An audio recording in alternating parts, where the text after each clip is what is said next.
the pseudo-reality and the lies and the bullying is such as to tamp that down. But it doesn't really tamp it down entirely. It simply keeps it from entering into the public realm. So it's down below. And people are aware. So what I'm saying from this is that I believe that when the time comes for the next round, when they roll out the thing, if they have any idea that it's just going to be the same as before, they're completely and utterly wrong. That is going to manifest itself very strongly, because it's not just the people who, the relatives, the families of the people who are dying. It's people who know them. I know this from my own hometown, because I talk to people there, and they're very aware of it. But they're also very aware that nobody else is talking about it, and they're aware that the people who aren't talking about it are aware of it.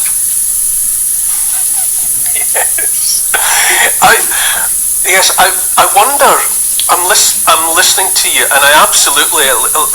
We are surrounded by unexpected death here. I'm in Stirling in central Scotland, and my kids come in with stories too often about somebody else either being diagnosed with something very severe and unexpected, or we hear about unexpected death. And I think those consequences of whatever it was that was done 5 years ago are there in the people. They're not speaking about it, as you say, but that's not because they're unaware. I think there's just an unwillingness to talk about it, or a sense that to talk about it might attract the kind of attention that those people can well do without. Or indeed, sensitivity towards the feelings of people, because just because you know doesn't necessarily mean that you're able to discuss it. I mean, a friend of mine told me there after Christmas, he had over Christmas met a guy in a pub, and they were getting on very well, until this guy started to tell him that his daughter, who was in her early 30s, had contracted a really serious form of cancer. And he kind of felt very solemn and said, "It's not looking very good." And this guy asked him, he says, "Well, what are the doctors saying?" And he said, "Oh, they're saying it's long COVID." And he said, "Well, that's absolute nonsense." And immediately the guy turned his back on him, because he knew where this was going. And you see, in a situation like that, you're talking of all kinds of complicity. There's no knowing what the history of that. Did that girl take the vaccine because her father had told her to, because he was concerned for his own health? And if that's what happened, and then he subsequently realized there's something here, well, he doesn't want to look at it. They had them scared, right? They're going to kill other people, and they were scaring the old people and the youngsters and these crazy granolas and cult people, Jesus drinking people. They're gonna make you maggots. Yeah, they're not getting vaccinated, and they're gonna get a disease, and they're gonna kill you. Convince them to get vaccinated to save yourself. Right, you people are fucking sick. I really hope the proper authorities here in Augusta, Maine help these children that have been fucked and tortured by these punks. Does he? I really hope so. How do you look at your daughter knowing you're responsible in some way for her imminent death? I wonder if what it is, and I say again, I feel this sense of calm, and even in the context of what you're describing. But I wonder if it isn't just the emergence of, the re-emergence of, or the undeniability and unavoidability of reality. Because these consequences are visible. Yeah. I wonder if that is emerging from what is otherwise the fog of uncertainty and anxiety and formless fear that's been promulgated. People are seeing reality now, and it's making it harder and harder. Whatever the latest gunshots fired in the vicinity of the President of the United States of America, and most people's reaction to it seems to be, I doubt if that's real. Yeah. Which is an extraordinary turn of events, really.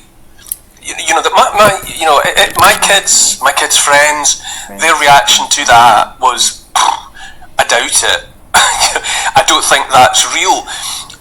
But reality's coming to the fore for people, and the talk, everything that's happening in Iran and in the Middle East, and there's plenty of talk about what the consequences of that are going to be economically, in terms of supply chains, in terms of access to energy and fuel and all of the rest of it.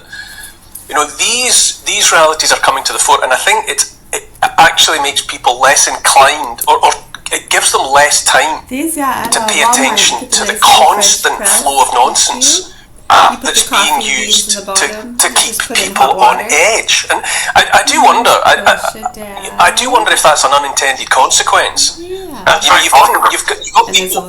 people addicted to something, but we all know how addiction works.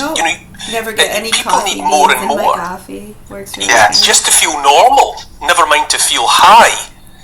And I wonder if people's tolerance for the nonsense, has just reached a point I think it must have. Thank you. I think it certainly must have, Neil, because I think we're so long down the road, it's just gone on and on, and it just wears people down. You're welcome. Thank you.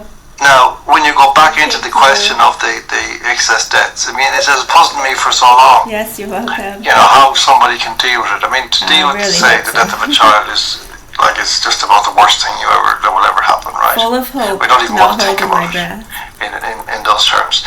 But to think about it, and then when there's even the germ of a suggestion that this didn't have to happen, that it wasn't some act of God, it wasn't, hard luck, it wasn't an accident, it wasn't. This is actually what it was, a bioweapon designed to kill. Now, I don't know how somebody comes out of that at all. Really? But I certainly don't know how they stay in it without speaking. And so many people have been gone through that in the last 5 years, and they haven't spoken about it. Almost nobody has spoken about it, as far as I know. No, it's very sad and scary, especially when you add in some of the other things we've been talking about on top of that. It's amazing some of us haven't died of sadness and petrification while you sick fucks play your games. Did you write it yourself, or I think Grok did it. All right, page 234, The Madonna of the Future. We're reading from Columbia University, Book 18, Writers of Modern America. You're welcome. Thank you. The Madonna of the Future, page 234. Well, we got that. That's awesome. From A Passionate Pilgrim and Other Tales, copyright 1875 by James R. Osgood and Company, reprinted by permission of Houghton Mifflin Company, publishers, Boston. We had been talking about the masters who had achieved but not a single masterpiece, the artists and poets who but once in their lives had known the divine afflatus, and touched the high level of the best. afflatus, afflatus, the divine afflatus, and how flattering, and touched the high level of the best. Our host had been showing us a charming little cabinet picture by a painter whose name we had never heard, and who, after this one spasmodic bid for fame, had apparently relapsed into fatal mediocrity. Mediocrity,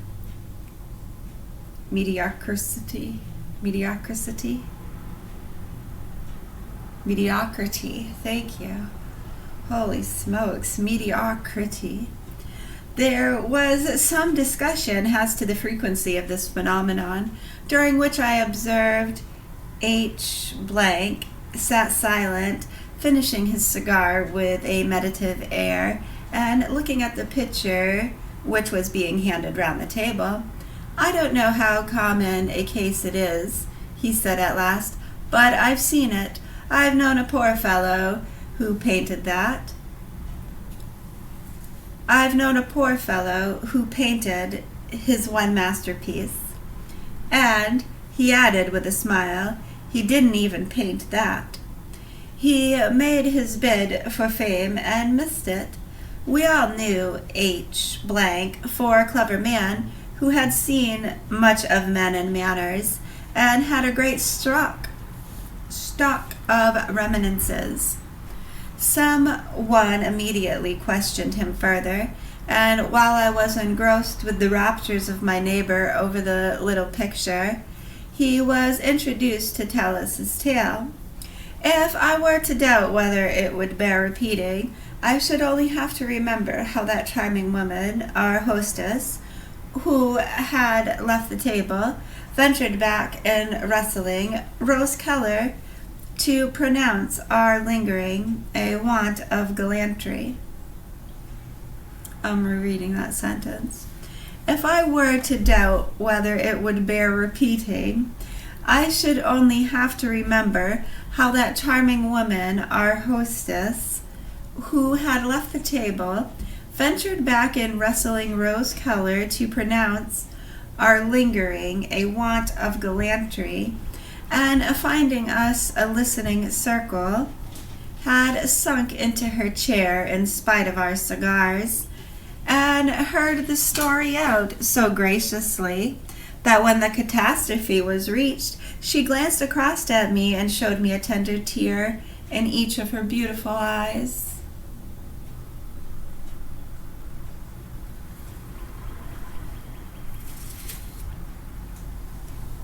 It relates to my youth and to Italy, two fine things. H. Blank began. I had arrived late in the evening at Florence, and while I finished my bottle of wine at supper, had fancied that tired traveler though I was, I might pay the city a finer compliment than by going vulgarly to bed.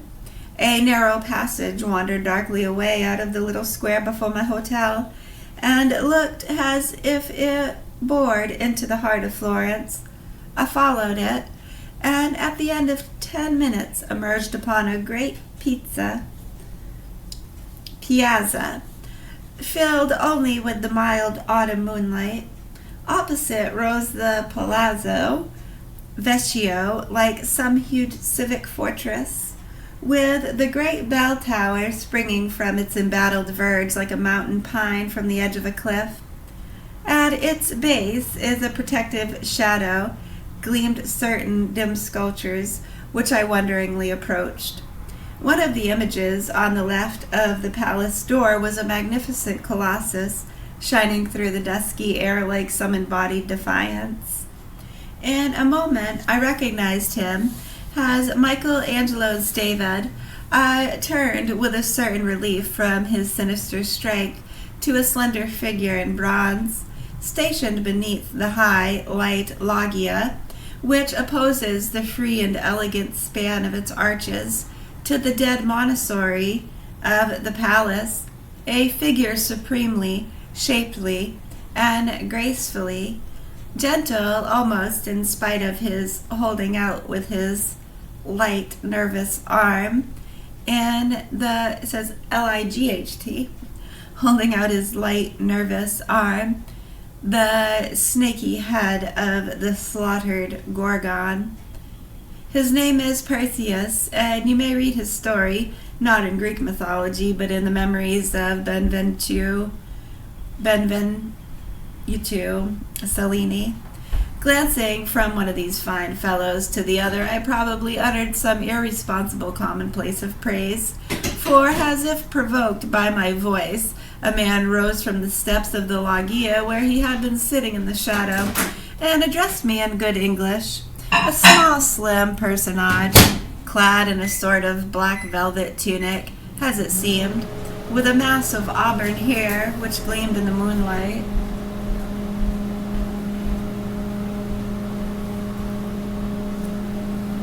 Escaping from a little medieval beretta, in a tone of the most insinuating deference, he asked me for my impressions.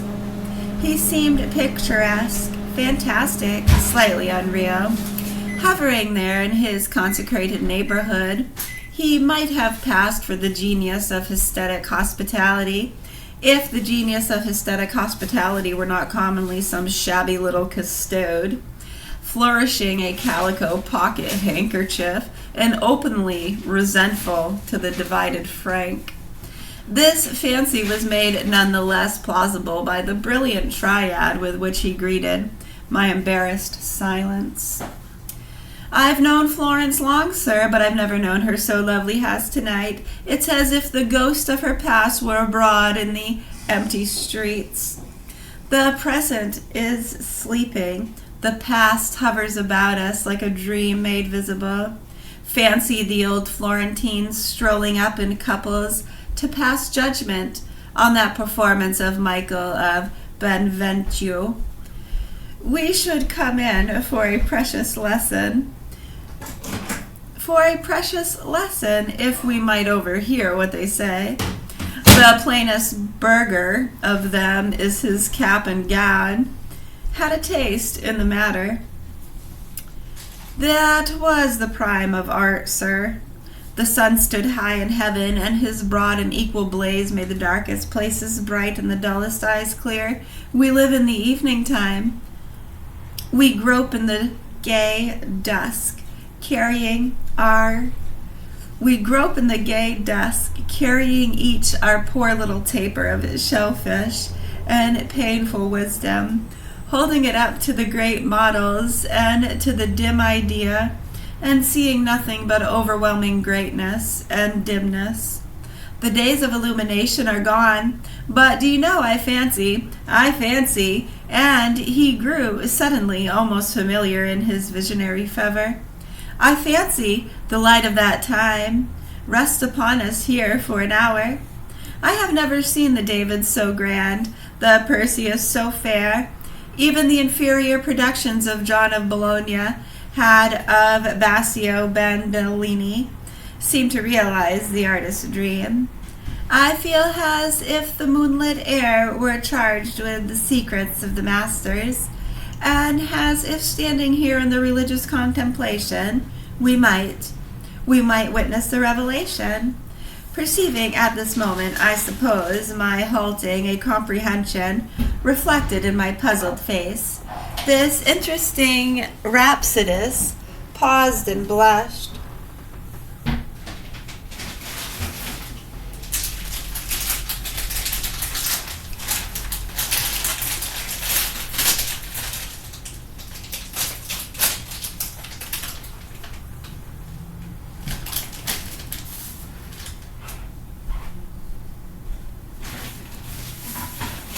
Good, thank you. Yes, you're welcome. Let's see, paused and blushed. Then, with a melancholy smile, "You think me a moonstruck charlatan, I suppose. It's not my habit to hang about the piazza and pounce upon innocent tourists. But tonight I confess I'm under the charm, and then somehow I fancied you too were an artist. I'm not an artist, I'm sorry to say, as you must understand the term. But pray make no apologies. I am also under the charm. Your eloquent reflections have only deepened it. My endless love." I know, it's cute, isn't it? Yeah, thank you. That is really cute. Oh my gosh. Yeah, just doing some reading. Thanks for sending that over. It's adorable. I'll share it with the rest of the class in a little bit. Let's see. I'm not an artist, I'm sorry to say, as you must understand the term. But pray make no apologies. I am also under the charm. Your eloquent reflections have only deepened it. If you're not an artist, you're worthy to be one, he rejoined with a bow. A young man who arrives at Florence late in the evening, and instead of going prosaically to bed or hanging over the traveler's book of his hotel, walks forth without loss of time to pay his devours to the beautiful is a young man after my own heart. The mystery was suddenly solved. My friend was an American. He must have been, to take the picturesque so prodigiously to heart. None the less so, I trust. I answered, if the young man is a sordid New Yorker. New Yorkers, he solemnly proclaimed, have been munificent patrons of art. Does that mean they really like it? I mean, what makes it so expensive for some artist's work? Like, who promotes that to be of value? Like, when did that? It says New Yorkers really were munificent patrons of art. Munificent.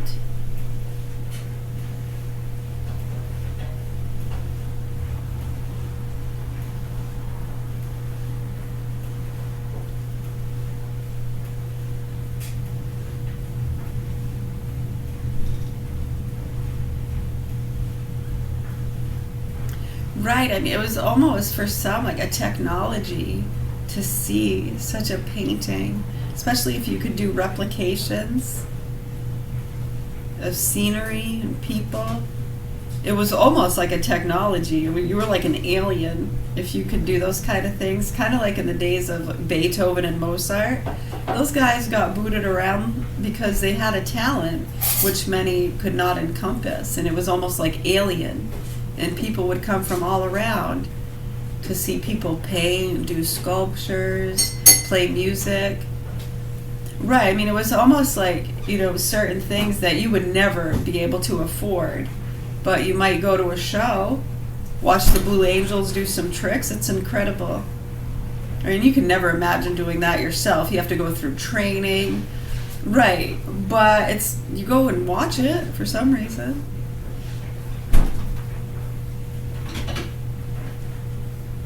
I mean, and certain people have more of a munificent, they're more of a munificent patron to certain types of art or performances for whatever reason. Some people might not want to go watch the Blue Angels fly a plane.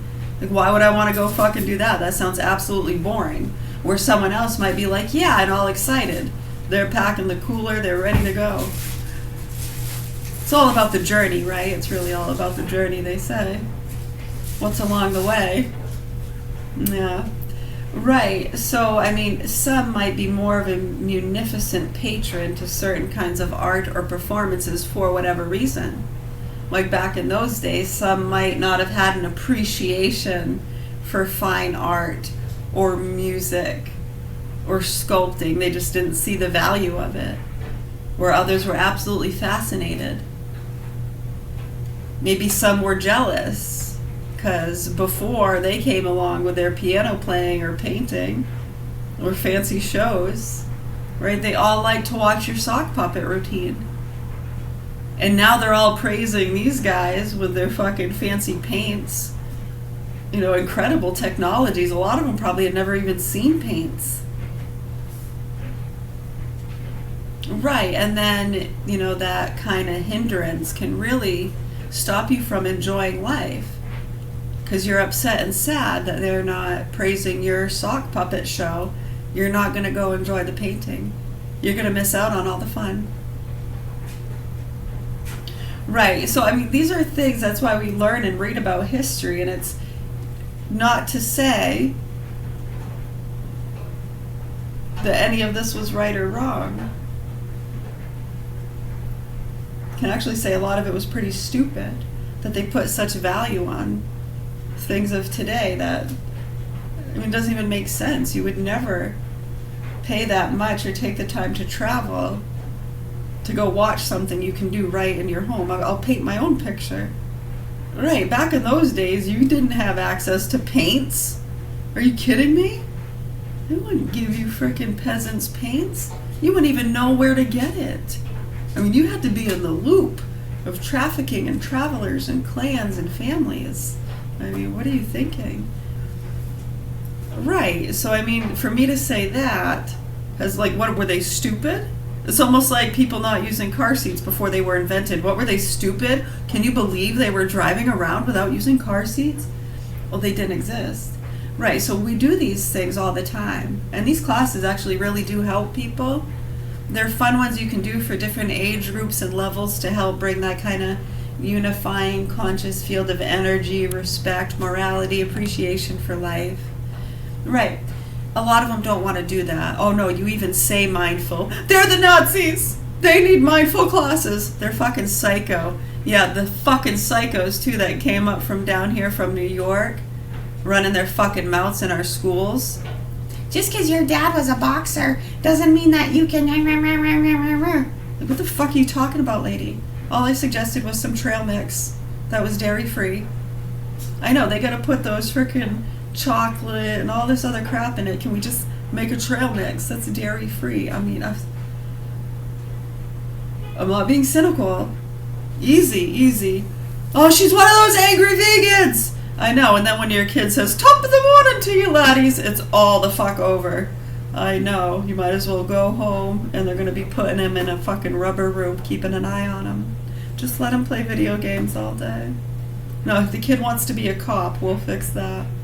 I know, he used to have those aspirations. Thank God that got taken out of his frickin'... He never would have made it through boot camp.